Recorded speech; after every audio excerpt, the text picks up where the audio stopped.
Good morning, ma'am. Today I am going to teach you regarding the filling of online form for the placement for any competitive exam or any test.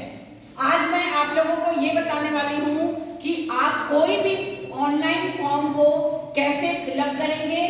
अगर placement में के लिए भरने के लिए आता है या फिर कभी कॉम्पिटिटिव कोई भी एग्जाम अगर आप देते हो या फिर कोई भी टेस्ट है, किसी से भी रिगार्डिंग आप लोगों को अगर ऑनलाइन फॉर्म हार्ड कॉपी में आपको भरना आना चाहिए, जो आपके एग्जाम के लिए मोस्ट इम्पॉर्टेंट है। तो हम फिलिंग ऑफ ऑनलाइन फॉर्म में डिफरेंट टाइप ऑफ ऑप्शंस रहते हैं, उसको हम लिखेंगे बॉक्स के अंदर और उसको कैसे भरेंगे वो आज मैं आप लोगों को बता रही हूँ। सबसे पहले आपको नाम लिखा हुआ आएगा, नाम लिखना है। उसके बाद नाम के नीचे आपको या तो फर्स्ट नेम, आपका कोई भी सरनेम से पहले जो आप फर्स्ट नेम बोलते हैं वो वाला फर्स्ट नेम आप लिखेंगे। उसके बाद लास्ट में सरनेम लिखा जाता है कि सेकंड में आप सरनेम लिखने के बाद आपका डेट ऑफ बर्थ लिखना है, क्योंकि ये इंपॉर्टेंट चीज है। डेट ऑफ बर्थ में आपको पहले एमएम जहां लिखा है वो मंथ रहेगा, डेट रहेगी डीडी लिखा है डेट और ईयर रहेगा। उसके बाद एड्रेस, आपको एड्रेस लिखना है। उसके बाद क्या होता है, कई फॉर्म में पहले मंथ दिखाता है लेकिन कई फॉर्म में आपको पहले डेट भी दिखाएगा, तो आपको उसके अकॉर्डिंग फिलअप कर लेना है। उसके बाद आपको एड्रेस रहेगा, एड्रेस में आपको सिटी, स्टेट और कंट्री तीनों में से कोई भी, मतलब आपको अलग अलग ऑप्शन में भी दिखा सकता है और एक ही में भी दिखा सकता है, तो आपको फॉर्म भरना होगा। उसके बाद रीजन में आपको हिंदुइज्म, मुस्लिम या फिर कोई भी आपको जो भी होगा वो आपका रिलीजन में दिखाता ही है। कोई भी क्रिश्चियन भी दिखाता है, तो आपको उन तीनों में से ऑप्शन, इस तरह से ऑप्शन बना हुआ रहता है, उसमें आप लोगों को 3-4 ऑप्शन दिखाएगा, वो आपको ऑप्शन देखकर आपको फिलअप करना है। पोस्टल एड्रेस में पिन कोड वगैरह में बताएगा, जैसे पिन कोड 6 डिजिट का रहता है, 462001 या 7620002, इस तरह से कोई भी आपको पिन कोड दिखाएगा वो 6 डिजिट का रहता है, उसको आपको लिखना है। नेशनलिटी में आपको इंडिया या फिर आप बाहर की नेशनलिटी आपकी, आप लोगों के जिस भी आधार कार्ड में जिस तरह से लिखा होगा वो आपको लिखना पड़ेगा। उसके बाद है आपको फोन, मोबाइल नंबर, आपको 2-3 मोबाइल नंबर भी पूछता है, एक भी पूछता है और सिर्फ अकेले मोबाइल भी पूछेगा और अकेले फोन भी पूछ सकता है, तो आपको उसके लिए आप देख लेना ऑप्शन में क्या दिखा रहा है।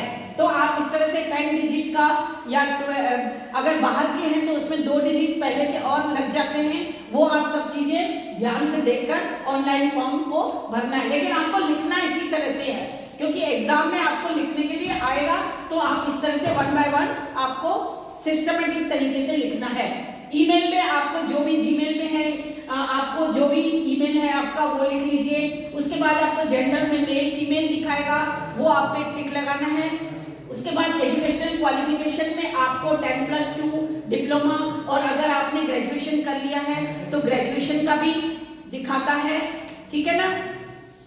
उसके बाद ग्रेजुएशन का अभी अगर इन एप्लीकेबल तो ग्रेजुएशन का भी आपको फिलअप कर लेना है। उसके बाद कोर्स में आपने कौन सा कोर्स किया है, मैकेनिकल है, सिविल है, इलेक्ट्रिकल है, सीएस है, बीए है, बीकॉम है, बीसीए, व्हाटएवर कोर्स उसमें ऑप्शन में दिखाता ही है। आप जैसे टिक करेंगे ऑप्शन में तो वो सारी चीजें दिखा देगा।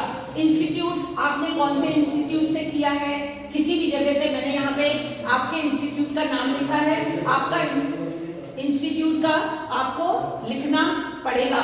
इंस्टीट्यूट के बाद आपको यूनिवर्सिटी पे आएंगे, तो यूनिवर्सिटी में आपकी कौन सी यूनिवर्सिटी से किया है वो ऑप्शन दिखा देगा। 3-4 यूनिवर्सिटी भी दिखाता है, और आप अपना जिससे आपने किया है वो यूनिवर्सिटी का दिखाएगा, ठीक है ना।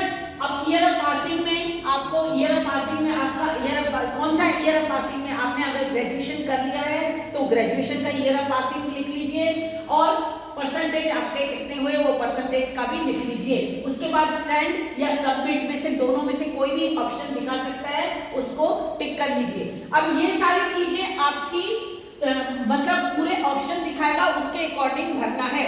लेकिन एक बात का आप ध्यान विशेष तौर से रखना कि कई बार क्या होता है, यूनिवर्सिटी में जो क्वेश्चन आता है उस क्वेश्चन में क्या पूछता है कि write down filling the online form for the Mahesh Ramesh Mehta या राजीव सक्सेना, इस तरह से किसी का अगर नाम लिखा हुआ आ रहा है तो उस नाम के का आपको फिलअप करना है फॉर्म, और वो उस हिसाब से आपको फॉर्म फिलअप करना है। अगर नाम लिखा हुआ नहीं आएगा तो आपको नाम नहीं लिखकर अपने हिसाब से आपको ये ऑनलाइन फॉर्म फिलअप कर देना है। तो I think you understand all this things and you should have to do each and every contents with perfect point, and thank you for watching.